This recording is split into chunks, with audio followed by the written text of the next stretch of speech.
Kalau tubuhnya pura-pura tawadu tapi hatinya merasa lebih mulia dari orang lain, itu tidak akan bisa konsisten. Nanti akan ada saatnya Allah menampakkan kesombongan kita yang sesungguhnya. Na'udzubillahi min dzalik. Tidak ada yang lebih pahit dari berharapnya hati kepada Allah. Allahumma aftah lana hikmataka ya Allah.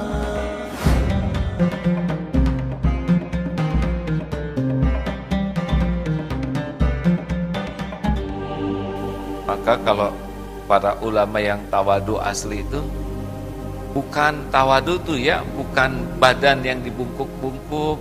Misalkan ya, oh betul itu bisa tawadu, tapi bisa juga acting tawadu.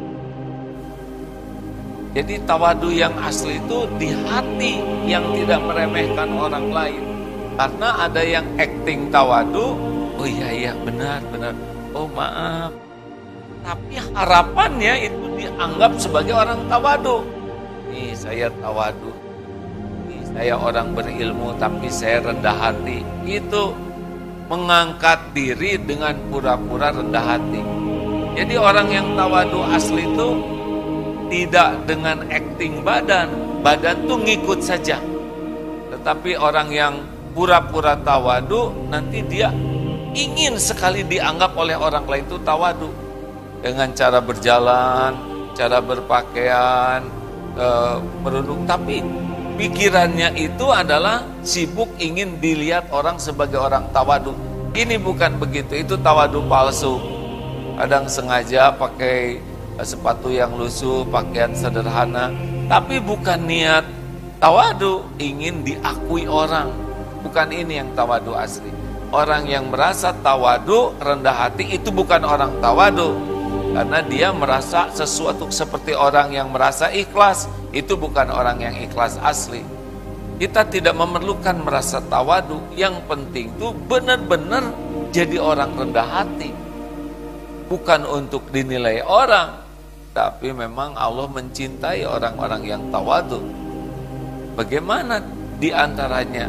Diantaranya adalah cintai, koreksi, masukan, nasihat, bahkan kritikan sepedas apapun kalau itu kebenaran, itu adalah karunia Allah. Dan yang kedua, jangan melihat orang lain lebih rendah. Cari 1001 alasan untuk tidak merasa diri lebih dari yang lain.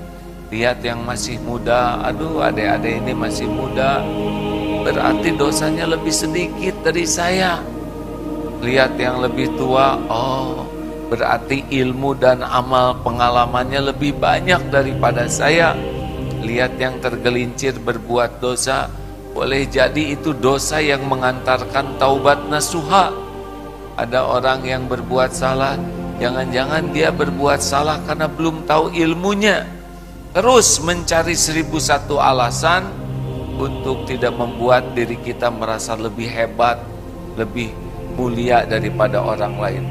Perunduk ini di hati, ya, bukan acting di tubuh. Tubuh itu mengikuti saja. Kalau tubuhnya pura-pura tawadu, tapi hatinya merasa lebih mulia dari orang lain, itu tidak akan bisa konsisten.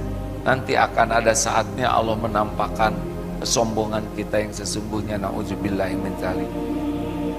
Hadirin, jangan menilai orang lain sombong, karena itu ciri-ciri kesombongan diri kita, ya. Oh, orang itu sombong tuh. Berarti kita sudah meremehkan orang.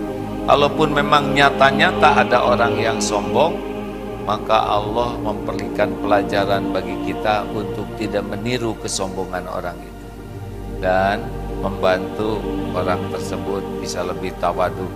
Bagaimana membantu orang sombong? Memang ada juga nih keterangan dari ulama. Kalau kita menyombongkan diri kepada orang yang sombong, ya baca ya. Tapi sebaiknya jangan dulu diamalkan, karena kita sombongnya sombong asli. Bersikap sombong kepada orang yang sombong adalah sedekah. Sebab jika kita tawadu di hadapan orang sombong, maka akan menyebabkan dia terus-menerus berada dalam kesesatan. Namun kita sombong kepadanya, maka dia akan sadar. Ini sesuai dengan nasihat Imam Syafi'i. bersikap sombonglah kepada orang yang sombong sebanyak 2 kali. Imam Zuhri mengatakan bersikap sombong kepada pecinta dunia adalah bagian dari ikatan Islam yang kokoh. Imam Yahya bin Mu'adz mengatakan bersikap sombong kepada orang yang sombong kepadamu dengan hartanya termasuk bentuk ketawaduan. Ini harus ada ilmu khusus, hadirin. Jangan-jangan kita bokeh tapi sombong, kita bodoh tapi sombong. Sombong lo, punya mobil pasti nyicil. Itu iri namanya, ya. Hadirin, langkah bagi kita sekarang adalah latihan tawadu saja dulu.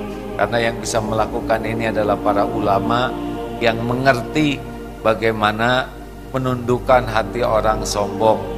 Ya, kalau kita memang bakatnya sombong, udah gak punya apa-apa, maka latihan kita adalah tawadu saja dulu. Mudah-mudahan Allah memberikan taufik kepada kita untuk bisa mengevaluasi diri kita sendiri. Kita tahu kekurangan kesalahan kita, kita bertobat dan kita perbaiki. Mudah-mudahan dengan kita memperbaiki diri, Allah menjadikan diri kita jalan kebaikan bagi yang lain. Karena sulit sekali memperbaiki yang lain kalau kita tidak bisa memperbaiki diri. Dan sulit sekali kita memperbaiki diri kalau kita tidak pernah jujur mengevaluasi diri.